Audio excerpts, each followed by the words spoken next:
मेरी स्थिति देखिए आप, और तुम्हारी हरकतें देखिए। বিয়ের পিড়িতে বসেছেন বর, নতুন বউয়ের গলায় মালা পরাবেন, ঠিক এমন অবস্থায় প্রেমিকা হাজির। জানালেন এই বিয়ে হবে না। ঠিক এমনটাই ঘটেছে এক বিয়ের আসরে। বরের পকেটবন্দি স্মার্টফোন আর প্রাক্তন প্রেমিকার অডিও রেকর্ডই হয়ে দাঁড়ালো বিয়ের জম। মালাবদল তো দূরে থাক, অডিও ক্লিপের ঠেলায় বরের অবস্থা তখন ছেড়ে দে মা, কেঁদে বাঁচি।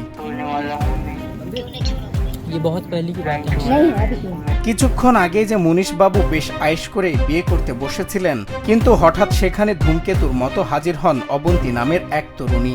উপস্থিত সবার সামনে তিনি দাবি করেন মনীষের সঙ্গে তার দীর্ঘদিনের গভীর প্রেম। শুধু মুখে বললেই তো আর বিশ্বাস হয় না, তাই প্রমাণ হিসেবে অবন্তী ফোন থেকে বের করে একে একে শোনাতে শুরু করেন পুরনো ভয়েস মেসেজ আর চ্যাট। অতিথিদের সামনেই ফাঁস হয়ে যায় বরের সব গোপন কীর্তি। এই এলাহি কাণ্ডটি ঘটেছে ভারতের মধ্যপ্রদেশের দিন্দরি এলাকায়। বুধবার রাতের সেই বিয়ের আসর মুহূর্তে যেন টকশোর স্টুডিও হয়ে ওঠে। ভিডিওতে দেখা যায় অবন্তীর অভিযোগ শুনে বরের মেজাজ তুঙ্গে।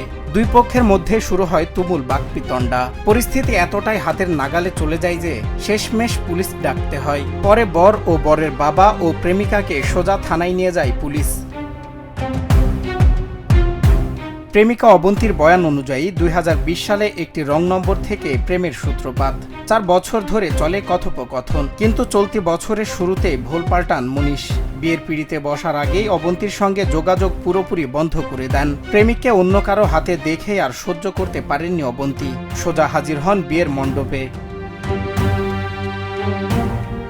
শেষ রক্ষা আর হলো না। কনের বাবা জানিয়ে দিলেন এমন পাত্রের হাতে তিনি মেয়ে তুলে দেবেন না। পরে কনে ছাড়াই খালি হাতে বাড়ি ফিরতে হয় তাদের। স্থানীয় সংবাদ মাধ্যমে এই ঘটনার ভিডিও এখন নেট দুনিয়ায় রীতিমতো ভাইরাল। নেটিজেনরা বলছেন ভাইরে বিয়ে করতে চাইলে পুরো চ্যাট অন্তত ডিলিট করতে শিখুন। সজল বিশ্বাস, বাংলা টিভি।